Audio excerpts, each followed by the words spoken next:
दोस्तों नमस्कार, स्वागत है आप सभी का गोल्डन पाठशाला में। दोस्तों आज की इस वीडियो में राष्ट्रीय आय एवं योग्यता आधारित छात्रवृत्ति परीक्षा के लिए मध्यकालीन इतिहास से संबंधित मोस्ट इम्पोर्टेंट क्वेश्चंस को हल करेंगे।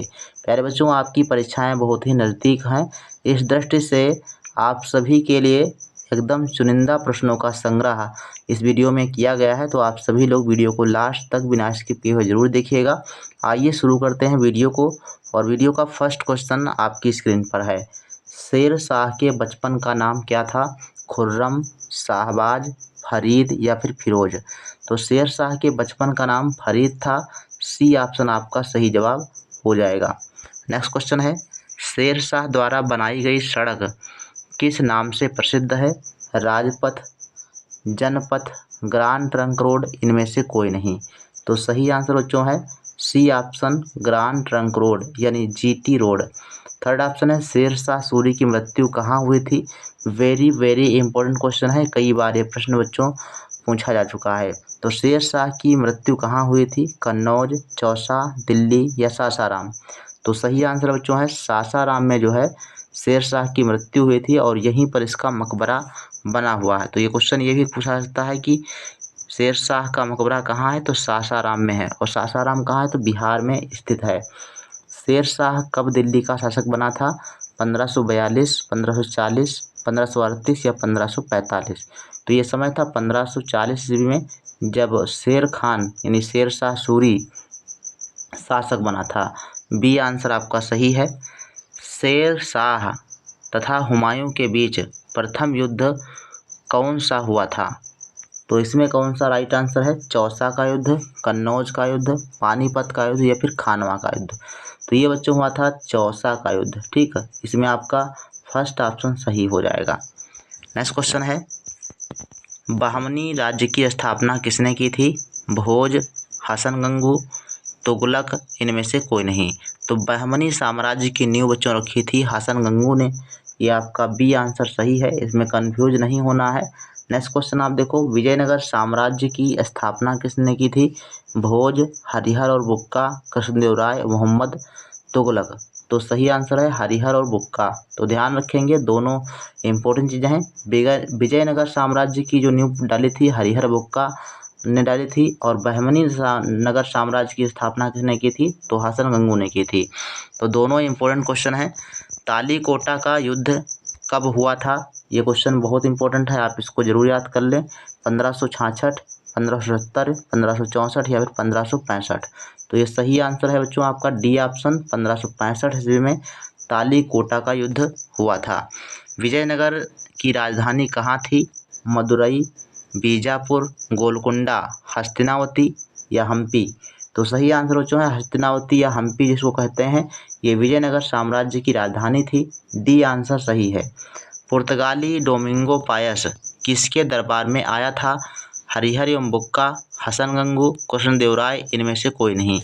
तो पुर्तगाली जो डोमिंगो पायस था, ये बच्चों कृष्णदेव राय के शासनकाल में भारत आया था। सी ऑप्शन आपका सही जवाब हो जाएगा।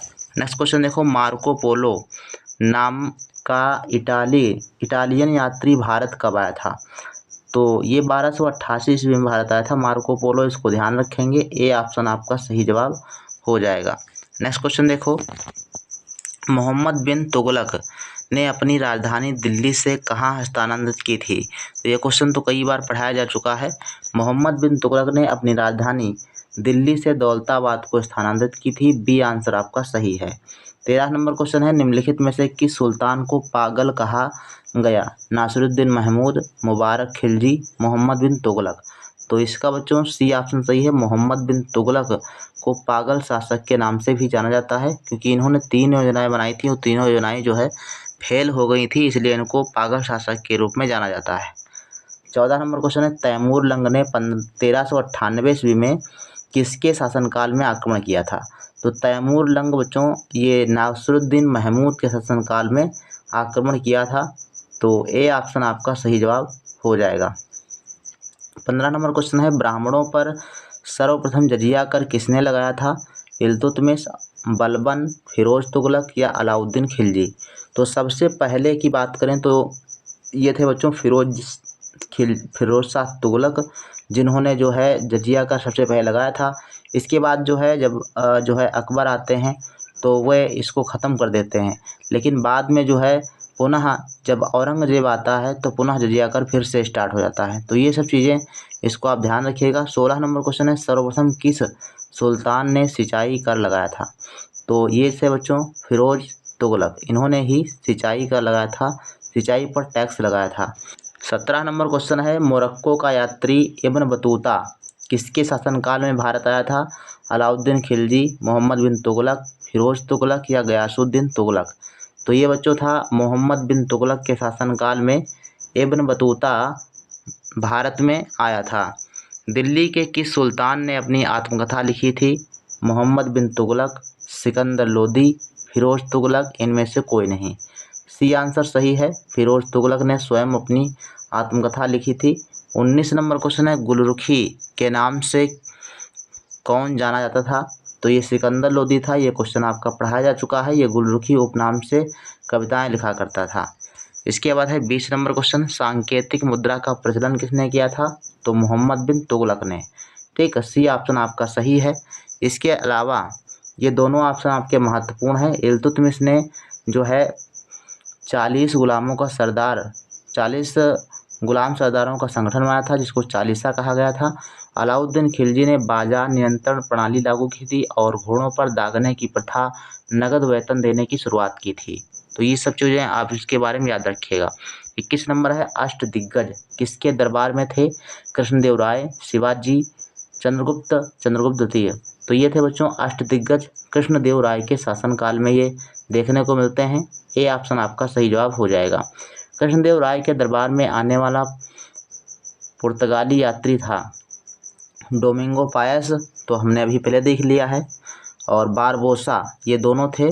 डी आंसर आपका सही है, दोनों को आप याद रखेंगे, डोमिंगो पायस और बारबोसा। नेक्स्ट क्वेश्चन देखो, प्रसिद्ध तेलुगु ग्रंथ अमुक्तमाल्यद की रचना किसने की थी? मल्लिकार्जुन, देव राय प्रथम, कृष्णदेव राय, तेनालीराम? तो अमुक्तमाल्यद ये रचना बच्चों है आपकी कृष्णदेव राय की। सी ऑप्शन आपका सही है। 24 नंबर क्वेश्चन है, विजयनगर साम्राज्य के खंडहर कहाँ मिले हैं? गुलबर्गा, बीदर, हम्पी या सभी? तो ये हम्पी में बच्चों पाए गए हैं विजयनगर साम्राज्य के खंडहर। सी ऑप्शन सही है। 25 नंबर क्वेश्चन, वर्ष 1565 ईस्वी में तालीकोटा के युद्ध में किस साम्राज्य का पतन हुआ था? बहमनी, विजयनगर, दिल्ली सल्तनत या फिर जौनपुर? तो ये बच्चों है विजयनगर साम्राज्य का अंत हो गया था। बी आंसर आपका सही है, तालीकोटा का युद्ध में। 26 नंबर क्वेश्चन है, अजमेर की प्रसिद्ध दरगाह किस सूफी संत से संबंधित है? तो अजमेर की जो दरगाह है वो ख्वाजा मोइनुद्दीन चिश्ती, इनकी नाम से आप प्रसिद्ध है, इनके मज़ार है वहाँ पर। तो ए ऑप्शन आपका इसमें सही है। इसके अलावा बाबा फरीद, ये बच्चों पंजाब से संबंधित हैं, इनसे भी आपका प्रश्न बन चुका है। नेक्स्ट क्वेश्चन देखो, कबीर के उपदेशों का संग्रह है? तो कबीर के उपदेशों का संग्रह बीजक है। बी आंसर आपका सही जवाब हो जाएगा। इसके अलावा गुरु ग्रंथ साहिब, ये आपका जो है सिख धर्म का पवित्र ग्रंथ है। 28 नंबर क्वेश्चन देखो, उत्तर भारत में भक्ति आंदोलन फैलाने का श्रेय है? तो उत्तर भारत में भक्ति आंदोलन का जो फैलाने का जो श्रेय जाता है वो कबीरदास को जाता है। सी आंसर आपका बिल्कुल सही जवाब हो जाएगा, क्योंकि उत्तर भारत में कबीरदास जी ने दूर दूर जा कर के लोगों को जागरूक करने का काम किया था। संकीर्तन प्रथा के जन्मदाता कौन थे? मीराबाई, चैतन्य, कबीर या फिर रैदास? तो ये बच्चों थे चैतन्य महाप्रभु। ये गली गली में जाते थे और अपना उपदेशों को गाते थे। 30 नंबर क्वेश्चन है, नामदेव कहाँ के संत थे? बंगाल, गुजरात, उड़ीसा या महाराष्ट्र? तो नामदेव थे बच्चों आपका सी ऑप्शन है, महाराष्ट्र से संबंधित थे। ये सी ऑप्शन आपका सही है। अद्वैतवाद के प्रवर्तक कौन थे? शंकराचार्य, माधवाचार्य या फिर रामानुजाचार्य? और डी ऑप्शन है निम्बकाचार्य। तो अद्वैतवाद, ये इंपॉर्टेंट क्वेश्चन है, ये हमने पहले भी पढ़ाया हुआ है। तो ये शंकराचार्य जो है इसके प्रवर्तक थे अद्वैतवाद के। 32 नंबर क्वेश्चन है, गुरु नानक का जन्म कहाँ हुआ था? भिवानी, लुधियाना, जालंधर या तलवंडी? तो ये पंजाब के तलवंडी नामक ग्राम में इनका जन्म 1469 में हुआ था। इसको आप याद रखेंगे। 33 नंबर क्वेश्चन है, भारत में मुगल वंश का संस्थापक था। तो मुगल वंश का संस्थापक बाबर था। ए ऑप्शन आपका सही है। इसके बाद है 34 नंबर क्वेश्चन, बाबर ने अपनी आत्मकथा तुजुक-ए-बाबरी किस भाषा में लिखी थी? फारसी, तुर्की, उर्दू या फिर मंगोल? तो बाबर ने अपनी आत्मकथा तुजुक-ए-बाबरी ये तुर्की भाषा में लिखा था। बी ऑप्शन सही है। 35 नंबर और इस वीडियो का लास्ट प्रश्न है, निम्नलिखित में से किस युद्ध में हुमायूं शेर खान से निर्णायक रूप से पराजित हुआ था? तो हुमायूं जो है ये कन्नौज का युद्ध में जो है निर्णायक रूप से हारा था, मतलब पराजित हुआ था। और उसके बाद जो है इसको भारत छोड़ने पर ये मजबूर हो गया था और ये कहाँ चला गया था? तो अफ़गानिस्तान चला गया था। तो डी आंसर आपका सही हो जाएगा, कन्नौज का युद्ध। और कन्नौज का युद्ध कब हुआ था? तो 1540 ईस्वी में कन्नौज का युद्ध हुआ था और चौसा का युद्ध 1539 में हुआ था। तो ये चीज़ें आप ध्यान रखेंगे। इस वीडियो में बस इतना ही, मिलते हैं फिर नेक्स्ट वीडियो में किसी और टॉपिक के साथ। तब तक के लिए धन्यवाद। जय हिंद, वंदे मातरम।